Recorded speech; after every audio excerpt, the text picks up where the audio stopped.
Bonjour et bienvenue sur Objectif Gare. Aujourd'hui, notre journal s'est rendu sur la commune de Fontanès, dans le Gard, et nous rencontrons donc son maire, Monsieur Alain Théron. Bonjour. Bonjour Coralie, bonjour Objectif Gare. Alors, votre commune, on la connaît malheureusement parce que l'année qui vient de s'écouler, vous avez été victime de 2 agressions. Est-ce que vous faites partie des maires et des élus locaux qui ont constaté une montée d'agressivité de la part de vos administrés ? Effectivement, 2 agressions en quasiment un an, ça fait beaucoup.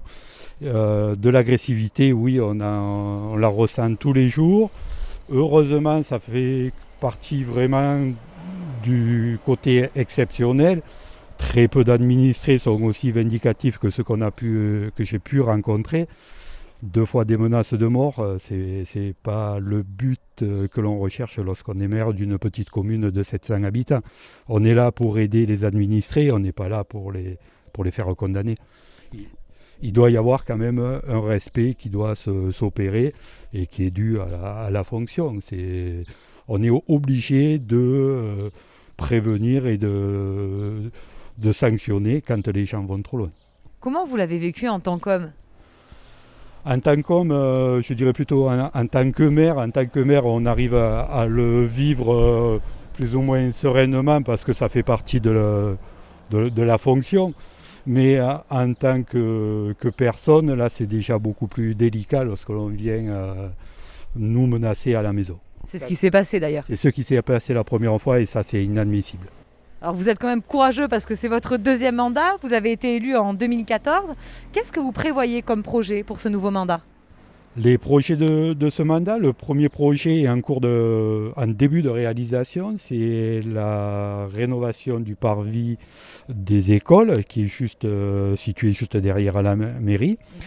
Bon, ça consiste à une sécurisation et une normalisation de l'arrêt de bus et puis on va faire une partie un peu plus esthétique dans le traitement des surfaces. On va rendre ce coin un petit peu plus convivial avec des arbres, de la végétation, quelques bancs. On va refaire de l'éclairage public pour que ce soit beaucoup plus agréable et convivial.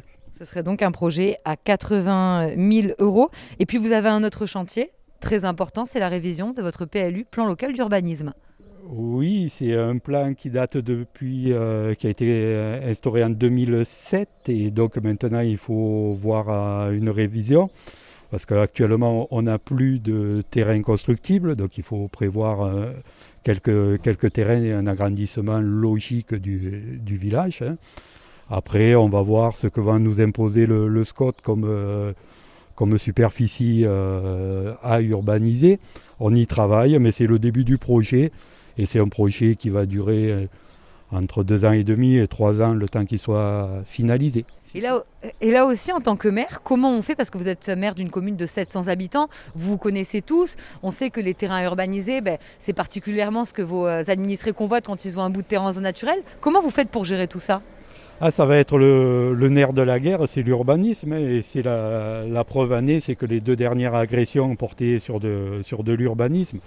Donc on va traiter cette révision du PLU le plus sereinement et le plus clair possible au vu de l'ensemble de la population, en informant et en expliquant les contraintes auxquelles on est soumis. Un dernier projet aussi, mais qui va coûter certainement cher à la commune, c'est la réfection de vos voiries. Oui, effectivement, je pense que ça sera le projet qui sera le projet phare de ce mandat, c'est-à-dire la réhabilitation des rues anciennes du village, la partie la plus étroite. Ce sont des rues qui ont malheureusement mal vécu. Elles sont dégradées, sur lesquelles il y a déjà eu quelques travaux où l'enfouissement des réseaux secs a été déjà effectué. Bon, tous les réseaux humides et la voirie est à reprendre, mais ça va être un gros chantier pour notre petit village. Un chantier à 500 000 €. Donc il va falloir certainement emprunter. Il faudra emprunter, oui. On sera bien obligé d'aller voir les banquiers pour cela. Après, je n'ai pas trop d'inquiétude parce que Fontanès est quand même une commune qui n'a pas beaucoup, très très très peu de dettes. Donc je pense que c'est pas quelque chose d'insurmontable. On ne vous refusera pas votre prêt. J'espère que non. Vous êtes également Non, vous êtes également sur la liste de la droite, tirée par l'Alésien Christophe Rivinc, pour les prochaines élections régionales. Pourquoi vous avez accepté? Oui, j'ai accepté, tout simplement, c'est tout d'abord une très très belle opportunité qui s'offre à moi. On rappelle que vous n'êtes pas encarté chez les Républicains. Non, mais bon, c'est une famille que j'apprécie beaucoup et voilà, je vais porter ma contribution à cette liste, soutenir la liste du Gard qui est déjà constituée, que Christophe Rivenc a présentée hier sur Nîmes. Donc on est une des premières listes à être totalement bouclée, donc c'est quand même quelque chose, c'est un gage de qualité. Vous êtes numéro 5, l'élection s'annonce quand même compliquée. Non, mais on a de l'espoir. L'espoir fait vivre. Enfin, une dernière question justement. Les élections départementales et régionales se tiendront les 20 et 27 juin. Qu'est-ce que vous attendez de vos élus, vous, en tant que maire? Des élus, que ce soit l'élu au niveau du canton ou de la région, c'est de la proximité et puis c'est de l'écoute. De l'écoute à proximité, de la disponibilité pour pouvoir être aidé dans les méandres administratifs, même si on les maîtrise, on n'est jamais trop performant. Merci beaucoup, Monsieur Théron, et à bientôt. Merci à vous, bonne soirée et bienvenue à Fontanès pour nos prochaines rencontres. Merci.